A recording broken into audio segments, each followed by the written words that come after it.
Morning बच्चों। आप लोग को चैप्टर का लास्ट टॉपिक पढ़ाया जा रहा था, है ना, जिसके बाद हमारा ये अध्याय 1 कंप्लीट हो जाएगा। और उसमें आपको मैं पढ़ा रही थी रासायनिक समीकरण, जिसमें मैंने आपको रासायनिक समीकरण होता क्या है ना, और कोई भी एक जो संतुलित रासायनिक समीकरण है वो हमको क्या क्या जानकारी देती है उसके बारे में आपको बताया था। जैसे कि गुणात्मक जानकारी और परिमाणात्मक जानकारी देती है ना, परिमाणात्मक जानकारी, और फिर रासायनिक समीकरण की क्या क्या आवश्यकताएं होती वो भी मैंने आपको बताई थी, वो भी बता चुकी हूँ, है ना।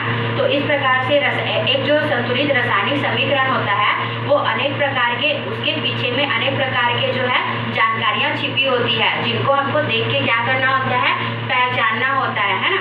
तो इस प्रकार से हम एक रासायनिक समीकरण को देख के क्या क्या जानकारी प्राप्त कर सकते हैं, इसका हम पिछले वीडियो में अध्ययन कर चुके हैं, ठीक है, और आप लोग समझ भी चुके होंगे। चलिए आज हम रासायनिक समीकरण कैसे लिखते हैं वो आपको बताते हैं, ठीक है। कहने का मतलब है कि मान लीजिए हम एक रासायनिक समीकरण लिखते हैं तो उसमें ठीक है काफ़ी सारी गलतियाँ हो जाती, कमियाँ रह जाती है, ठीक है, तो उसको दूर करते हैं, तो उसी को बोलते हैं रासायनिक समीकरण लिखने के नियम, ठीक है। तो यदि मैं रासायनिक समीकरण लिखने के नियम बताऊँ तो उससे आप समझ जाएंगे कि रासायनिक समीकरण में क्या क्या कमियाँ हो सकती है।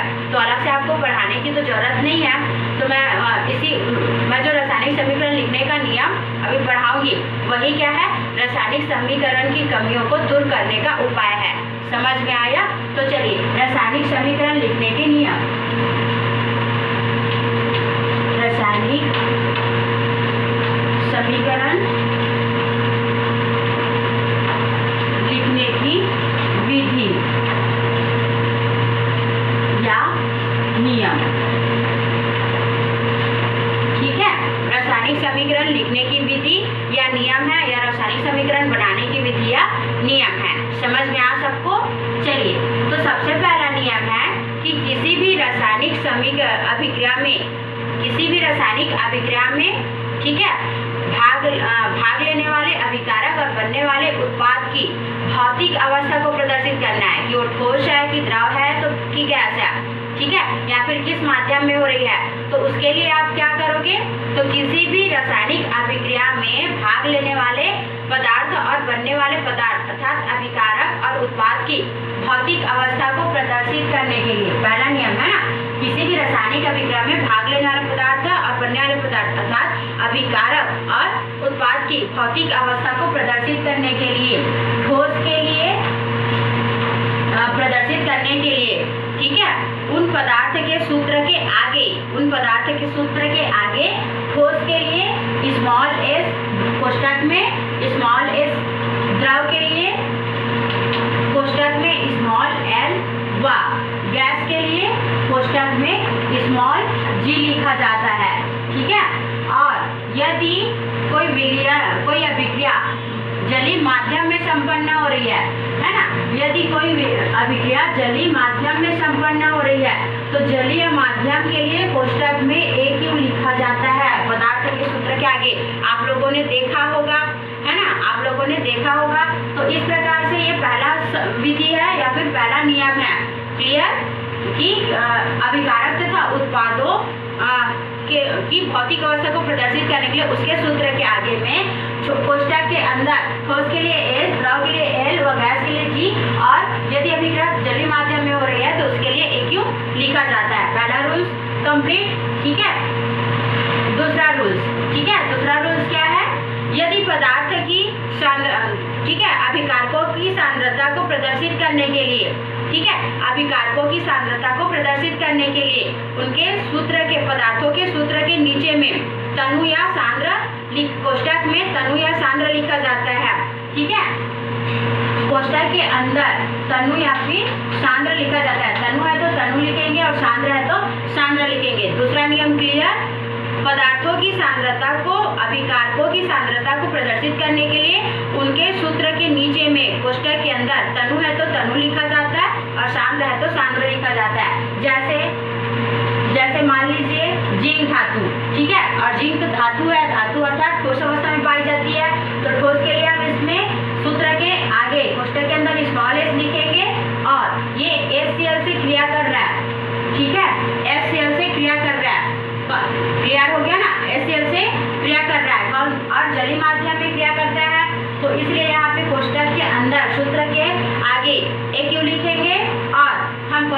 HCl लेते हैं तो तनु HCl लेते हैं, है ना। तो यहाँ पे HCl की सांद्रता क्या है, तनु है। तो यहाँ पे क्या करते हैं, पदार्थ के सूत्र के नीचे, है ना, तनु है तो तनु लिखेंगे और सांद्र है तो सांद्र लिखेंगे। तो दूसरा नियम क्लियर हो गया। और ये हो जाता है, यहाँ पर क्या बनता है बताओ, सब जानते हो, ZnCl2 बनता है और क्या होती है, हाइड्रोजन गैस बाहर निकलती है, ठीक है, हाइड्रोजन गैस मुक्त होती है, सब जानते हो ना, क्लियर हो गया। तो इस प्रकार से क्या होता है हमारा ये, ठीक है, इस प्रकार से हमारा ये दूसरा नियम कंप्लीट। चलिए अब रासायनिक समीकरण लिखने की तीसरी नियम या तीसरी विधि क्या है, तो यदि किसी रासायनिक अभिक्रिया में गैस मुक्त हो रही है तो उसे ऊपर की ओर, ठीक है, तीर के चिन्ह द्वारा प्रदर्शित किया जाता है। क्लियर, देखो यहाँ पे आपको पता चल रहा है इस अभिक्रिया में हाइड्रोजन गैस मुक्त हो रही है, तो उसको हम दर्शाने के लिए, दिखाने के लिए या प्रदर्शित करने के लिए क्या करते हैं, ऊपर की ओर तीर का निशान बनाते हैं। इससे समझ में आता है क्या गैस मुक्त हो रही है, ठीक है, क्योंकि गैस नीचे से ऊपर की ओर उड़ता है। क्लियर, समझ गया ना सभी। तो इसलिए तीसरा रूल्स क्लियर हो पाया सबको। चलिए अब देखो, यदि किसी अभिक्रिया में अवक्षेप बन रहा है तो उसे नीचे की ओर तीर के चिन्ह द्वारा प्रदर्शित करते हैं। क्लियर, यदि किसी अभिक्रिया में अवक्षेप का निर्माण हो रहा है तो उसे ऊपर की ओर तीर के चिन्ह नीचे की ओर तीर के चिन्ह द्वारा प्रदर्शित करते हैं। जैसे चूना पत्थर को जल में घोलते हैं तो दूधिया पानी बनता है, दूधिया पानी को कुछ समय के लिए रख दिया जाता है, तो आप लोग देखे होंगे कि उसका जो जितना भी चूना वाला भाग होता है वो नीचे तली में बैठ जाता है और स्वच्छ पानी ऊपर में रहता है, तो उसको बोलते हैं अवक्षेप का बनना, ठीक है, जो तली में बैठता है वो अवक्षेप बनाता है, ठीक है। तो इस प्रकार यदि किसी रासायनिक अभिक्रिया में अवक्षेप बन रहा है तो उसको नीचे के तीर के चिन्ह द्वारा प्रदर्शित करते हैं। कैसे, देखिए बेरियम क्लोराइड जो होता है, जब उसको हम सल्फ्यूरिक अम्ल के साथ अभिक्रिया करवाते हैं, बेरियम क्लोराइड को सल्फ्यूरिक अम्ल के साथ अभिक्रिया करवाते हैं, तो यहाँ पे होता क्या है, बेरियम सल्फेट का अवक्षेप बनता है, ठीक है, बेरियम सल्फेट का अवक्षेप बनता है। तो यहाँ पे हम उसके साइड में नीचे की ओर तीर का निशान लगा देंगे तो हमको पता चल रहा है कि अवक्षेप बना रहा है, ठीक है। और क्या बन जाता है यहाँ पे, तो हाइड्रोजन क्लोराइड बन जाता है, 2HCl। क्लियर, समझ में आ सबको। तो इस प्रकार से इसको लिखते हैं। उसके बाद पांचवा रूल्स है, यदि कोई अभिक्रिया, ठीक है, यदि कोई रासायनिक अभिक्रिया क्या हो रही है, एक दिशा में संपन्न हो रही है, मतलब केवल अग्र दिशा में संपन्न हो रही है, ठीक है। तो अग्र दिशा में संपन्न मतलब एक ही दिशा में संपन्न हो रही है तो उसको एक तीर के चिन्ह द्वारा प्रदर्शित किया जाता है। और यदि कोई अभिक्रिया दोनों दिशा में संपन्न हो रही, मतलब अग्र में भी संपन्न हो रही है और पश्चिम में भी संपन्न हो रही है, तो उसको द्विदिशीय तीर से प्रदर्शित करते हैं। क्लियर हो गया। जब कोई रासायनिक अभिक्रिया केवल एक ही दिशा में संपन्न होती है तो उसको एक दिशीय तीर से प्रदर्शित करते हैं, और जब कोई रासायनिक अभिक्रिया दोनों दिशा में संपन्न होती है तो उसको द्विदिशीय तीर से प्रदर्शित करते हैं। पांचवा रूल्स क्लियर हुआ। तो ये देखो, एक दिशा में हो रहा है तो एक दिशीय तीर से, और द्विदिशा के लिए तो देखो N2 gas plus 3H2 gas. Clear, और ये हो जाएगा हमारा, देखो ये दोनों दिशा में संपन्न होती है इसलिए उसको द्विदिशीय तीर से प्रदर्शित करते हैं। और ये है 200 ATM, कल आपको बताया गया था ना, और 450 डिग्री सेल्सियस था, और बनता क्या है, तो 2NH3 गैस बनता है, ठीक है, 2NH3 गैस बनता है। और यहाँ पर लिखते हैं हम प्लस Q, है ना। अब प्लस Q क्या है मैं बताऊंगी, तो हम लोग को पांचवा रूल समझ में आ सबको अच्छे से। चलिए अब छठवां रूल्स देखते हैं।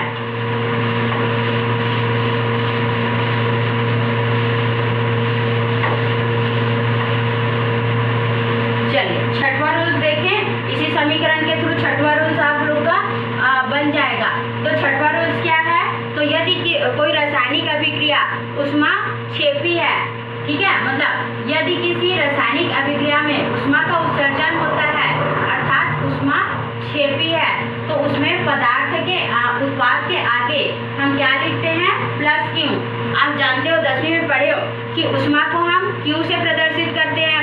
आ रहा समझ में, है ना। 10वीं में आपको बताया जा चुका है कि ऊष्मा का संकेत Q होता है, तो जब किसी रासायनिक अभिक्रिया में ऊष्मा उत्सर्जित होती है ना, ऊष्मा उत्पन्न होती है, तो ऊष्मा की मात्रा बढ़ती है उत्पाद में, तो इसलिए वहाँ पे हम क्या लिखते हैं, प्लस क्यों लिखते हैं, प्लस मतलब वृद्धि को प्रदर्शित करते हैं ना, तो इसलिए ऊष्माक्षेपी अभिक्रिया जब होती है और उसमें ऊष्मा उत्पन्न होती है तो उसमें ऊष्मा उत्पाद में ऊष्मा की मात्रा बढ़ती है, तो उसको प्लस क्यू लिखते हैं। जैसे कि देखो इस अभिक्रिया में ऊष्मा उत्पन्न हो रही है तो मैंने उसको प्लस क्यू से लिखा, समझ में आया। अब देखो प्लस क्यू देखने से क्या पता चल रहा है कि जब नाइट्रोजन और हाइड्रोजन अमोनिया गैस का निर्माण करते हैं तो उसमें ऊष्मा उस अभिक्रिया में ऊष्मा उत्पन्न होती है, अर्थात ऊष्माक्षेपी अभिक्रिया। समझ में आया सबको? तो इस प्रकार से इसमें ऊष्मा का क्या होता है, उत्सर्जन होता है। क्लियर? चलिए उसके बाद दूसरा और क्या लिखेंगे, यदि किसी अभिक्रिया में ऊष्मा अवशोषित हो रही है, मतलब वो ऊष्मा शोषी अभिक्रिया है, तो उसको किससे प्रदर्शित करेंगे, किस प्रकार से, अर्थात इसमें ऊष्मा का शोषण हो रहा है तो उसको हम माइनस क्यू से प्रदर्शित करेंगे, अर्थात ऊष्मा को ग्रहण कर रहा है तो ऊष्मा में कमी आएगी ना उत्पाद की। क्लियर हो गया? तो इस प्रकार से जब कोई अभिक्रिया ऊष्माक्षेपी होता है तो वहाँ पे उत्पाद के बगल में हम प्लस क्यू लिखते हैं, और जब कोई अभिक्रिया ऊष्मा शोषी होता है तो हम उत्पाद के बगल में माइनस क्यू लिखेंगे। क्लियर? छठवां नियम समझ में आ सबको?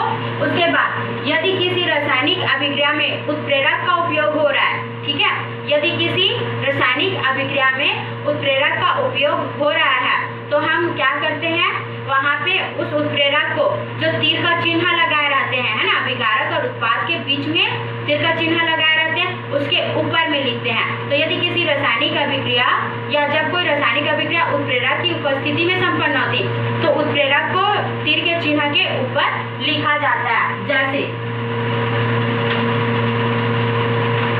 है ना, जैसे आपको मैं बताऊं तो यहाँ पे मान लीजिए ये पोटेशियम क्लोरेट है, ठीक है, KClO3, ये जो अभिक्रिया होती है मतलब पोटेशियम क्लोरेट के जो वियोजन की क्रिया होती है वो मैग्नीज डाइऑक्साइड की उपस्थिति में संपन्न होती है, मतलब मैग्नीज डाइऑक्साइड उत्प्रेरक इस अभिक्रिया को उत्प्रेरित करता है जिससे अभिक्रिया जल्दी संपन्न होती है ना, इसलिए हम उत्प्रेरक का उपयोग करते हैं जल्दी संपन्न कराने के लिए। तो इस अभिक्रिया को शीघ्र संपन्न कराने के लिए हम कौन सा उत्प्रेरक उपयोग कर रहे हैं, मैग्नीज ऑक्साइड, है ना, और मैग्नीज उत्प्रेरक को शो करने के लिए हम उसको कहाँ प्रदर्शित करते हैं, मतलब कहाँ पे उसको शो किया जाता है, तो तीर चिन्ह के ऊपर। समझ में आया? तो ये आपका 7वां रूल्स है कि जब किसी रासायनिक अभिक्रिया उत्प्रेरक की उपस्थिति में होती है तो उत्प्रेरक को तीर चिन्ह के ऊपर में लिखा जाता है।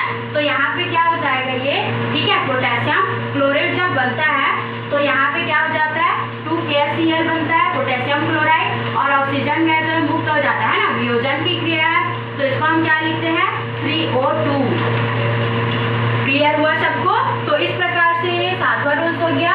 अब 8वां रूल्स क्या लिखते हैं, तो जब किसी रासायनिक अभिक्रिया में, ठीक है, 8वां रूल्स है, जब कोई रासायनिक अभिक्रिया ताप और दाब की समान परिस्थिति में होती है, ठीक है, ताप और दाब की समान परिस्थिति में होती है तो उसे हम क्या करते हैं, ताप और दाब को, ठीक है, मतलब कौन से कोई रासायनिक अभिक्रिया किस ताप पर हो रही है और किस दाब पर हो रही है उसको यदि हमको क्या करना है, प्रदर्शित करना है, ठीक है, कोई रासायनिक अभिक्रिया किस ताप पर और किस दाब पर संपन्न हो रही है उसको यदि हमको प्रदर्शित करना है तो उसके लिए हम क्या करते हैं, मतलब ताप को समीकरण के ऊपर और ताप और दाब को समीकरण के एरो के चिन्ह मतलब तीर के चिन्ह के ऊपर और नीचे लिख देते हैं, जिससे हमको पता चल जाता है कि यह अभिक्रिया इतने ताप और इतने दाब पर संपन्न हो रही है। समझ में आया?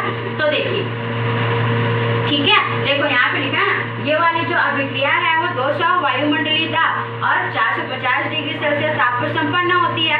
तो इस प्रकार इस अभिक्रिया को होने के लिए ताप और दाब कितना होना चाहिए, तो इसलिए हम इस ताप और दाब को प्रदर्शित कहाँ पर करते हैं, तो तीर चिन्ह के ऊपर और नीचे।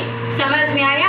तो इस प्रकार से हम क्या करते हैं, किसी भी रासायनिक अभिक्रिया में प्रयुक्त होने वाले ताप और दाब को तीर चिन्ह के ऊपर या फिर नीचे प्रदर्शित कर देते हैं। समझ में आया सबको? समझ में आया? चलिए अब बात आती है, तो यहाँ पे अगला है 9वां नियम, ठीक है, उत्क्रमणीय या अनुत्क्रमणीय अभिक्रिया।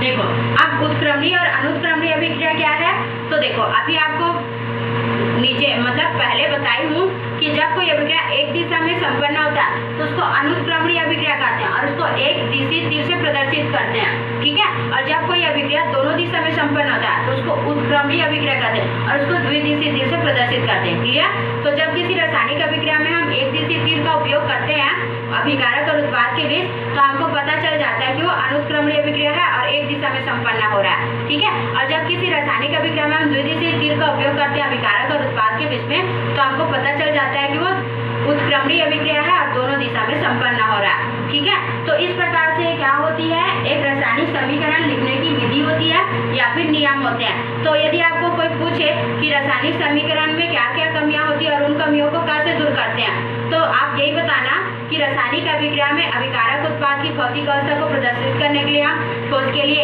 S, द्रव के लिए L और G, गैस के लिए G कोष्ठक के अंदर पदार्थ के आगे लिखते हैं और यदि जलीय माध्यम में हो तो कोष्ठक के अंदर एक यूं लिखते हैं, है ना। ऐसा आपको बताते जाना है, ये उसकी नियम है, उसकी कमियों को दूर करने का उपाय है, क्लियर। तो अच्छे से पढ़िए और रासायनिक समीकरण कैसे लिखते हैं उसको याद रखिए, किस किस चीज़ के लिए हम क्या क्या उपयोग करते हैं, उन सभी चीज़ों को आपको अच्छे से ध्यान देना है, ठीक है।